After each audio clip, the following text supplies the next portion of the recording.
사도행전 12장 1절에서 우리 9절까지 교독을 하도록 하겠습니다.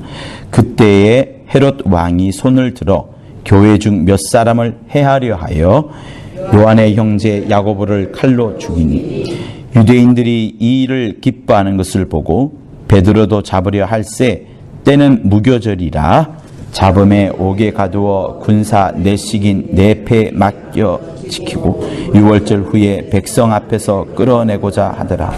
이에 베드로는 옥에 갇혔고 교회는 그를 위하여 간절히 하나님께 빌더라. 헤롯이 잡아내려고 하는 그 전날 밤에 베드로가 두 군사 틈에서 두 쇠사슬에 매어 누워 자는데 바숫꾼들이 문 밖에서 옥을 지키니 호련히 주의 사자가 곁에 있음에 옥중에 광채가 조요하며 또 베드로의 옆구리를 쳐 깨워 가로되 급히 일어나라 하니 쇠사슬이 그 손에서 벗어지더라. 천사가 가로되 띠를 띠고 신을 들매라 하거늘 베드로가 그대로 하니 천사가 또 가로되 겉옷을 입고 따라오라 한데 같이요. 베드로가 나와서 따라갈새 천사의 하는 것이 참인 줄 알지 못하고 환상을 보는가 하니라.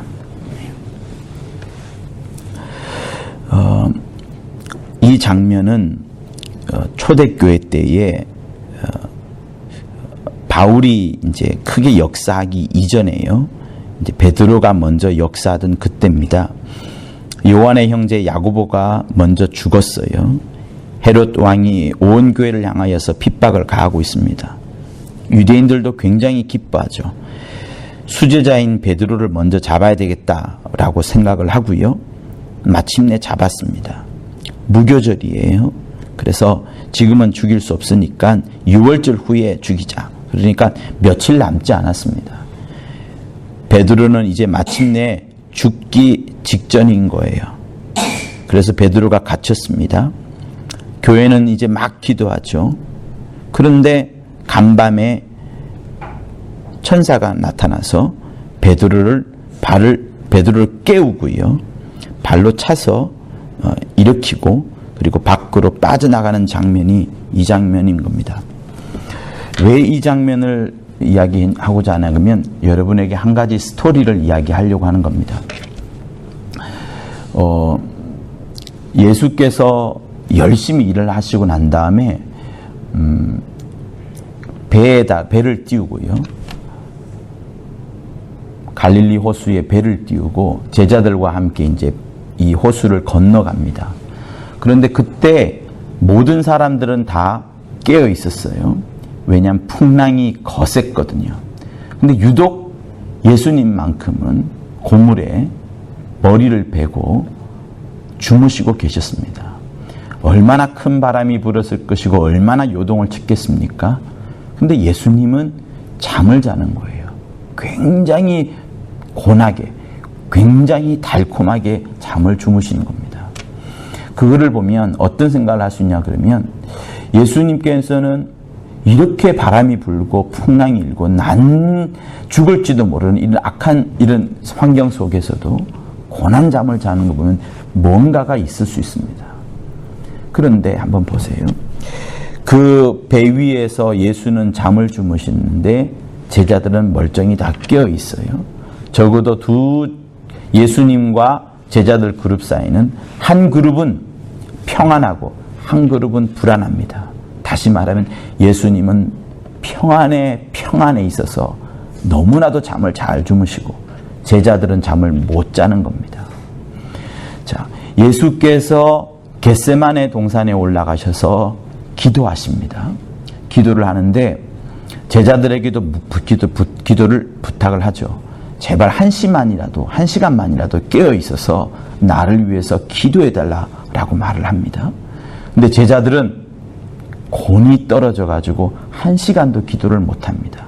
주님만 깨어 있어서 이 잔이 내게서 떠나가기를 원하는 기도를 하지만 마침내 아버지의 뜻대로 되기를 원합니다라고 기도하죠. 여전히 제자들은 잠을 자고 있습니다.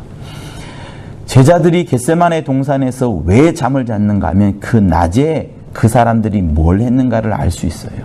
제자들은 낮에 어디를 돌아다녔냐면 예루살렘을 돌아다녔습니다. 시골에 있던 그 갈릴리 어부들이 촌놈들이잖아요. 그 촌놈들이 서울보다 더 멋진 곳에 와보니, 예루살렘에 와보니 헤롯 성전이 있는 겁니다. 헤롯 성전은 지금 예루살렘에 있는 성전보다 더 크고요, 더 웅장합니다. 온갖 황금으로 다 처발라 놨기 때문에. 그러니 사람이 그걸 보면 놀랄 일이죠. 지금처럼 TV가 있던 것도 아니고, 그죠? 사람들의 소문만 들었는데 현장에 와보니까 정말 어리어리한 겁니다. 하루 종일 예루살렘 성전을 돌아다니고 멋진 건물에다가 칭찬을 하고, 오죽하면 예수께 하지 않습니까? 주여, 이 건물을 한번 보소서. 얼마나 멋집니까? 하나님의 영광이 있지 않습니까? 라고 말할 정도로 제자들은 예루살렘 성전 그것을 관광하는데 온갖 정신이 몰두해 있었죠. 그러나 주님은 그러지 않았습니다. 그런데 마음을 빼앗기지 않았어요. 그랬더니 밤이 되니까 이제 나타나는 겁니다. 피곤에 쩔어서 제자들은 하루 종일 관광을 했으니 그 밤에 기도를 못하는 겁니다. 못하는 거예요. 그러나 주님은 깨어서 그 시간만큼은 또한 기도하셨고, 다시 또 말씀을 드리면 오늘 이 본문에 보면은 베드로가 죽기 직전입니다. 근데 그렇게 그렇게 달콤하게 잠을 자는 거예요. 천사가 나타나기 전입니다. 나타나기 전에도 아마 자기가 죽을 거라는 거 뻔히 알 거예요. 야고보가 칼로 죽임을 당했고 자기도 곧 이제 죽을 거라는 것이 뻔한데, 그런데도 잠이 잘 옵니다. 평안하게 오는 겁니다. 여러분, 베드로가 기도할 때에 기도하지 못했고요, 베드로가 해야 할 일을 할 때 하지 못했는데, 지금 사도행전 12장에서는 성령을 이미 받은 이후이고 하기 때문에 베드로는 마음껏 역사를 할 뿐만 아니라 내가 죽더라도, 내가 이 땅에서 없어지더라도 전혀 상관이 없을 만큼 엄청난 평안이 이 사람에게 있기 때문에 베드로는 이 감옥 속에서도 아주 고난잠을 자고 있는 겁니다. 심지어 천사가 나타나가지고 광채가 확 비치는데, 여러분, 빛이 확 비치면 잠에서 깨지 않겠습니까? 그런데도 안 깨는 거예요. 심지어 천사가 베드로의 옆구리를 차니까 그제서야 이제 일어나는 겁니다. 다시 말하면 베드로는 사역을 열심히 했는 거예요. 자기가에게 맡겨진 주의 일을 열심히 했고, 너무나도 열심히 했고, 그래서 간밤에 잘 때는 죽을지도 모르지만 정말 평안한 마음으로 엄청난 하나님의 사랑을 만끽하면서 잠에 빠져들어가는 그겁니다. 그러니 여러분, 그 갈릴리 호수에서 예수께서 그 풍랑이 있는 배 위에서도 잠을 곤히 잘 수 있었던 것은 그가 낮 동안에 열심히 사역한 것도 있지만 예수의 마음속에는 하나님 아버지를, 당신을 보내신 아버지를 전폭적으로 믿는 그 의지하다 보니까 그 안에서 다가오는 엄청난 평안이 예수에게 잠을 곤히 주물 수 있도록 해 주시는 겁니다. 그러므로 사랑하는 성도 여러분, 이 밤에 제가 여러분들에게 부탁하는 것은 그겁니다. 사망을 이기신 능력의 주, 우리 곁에 계십니다.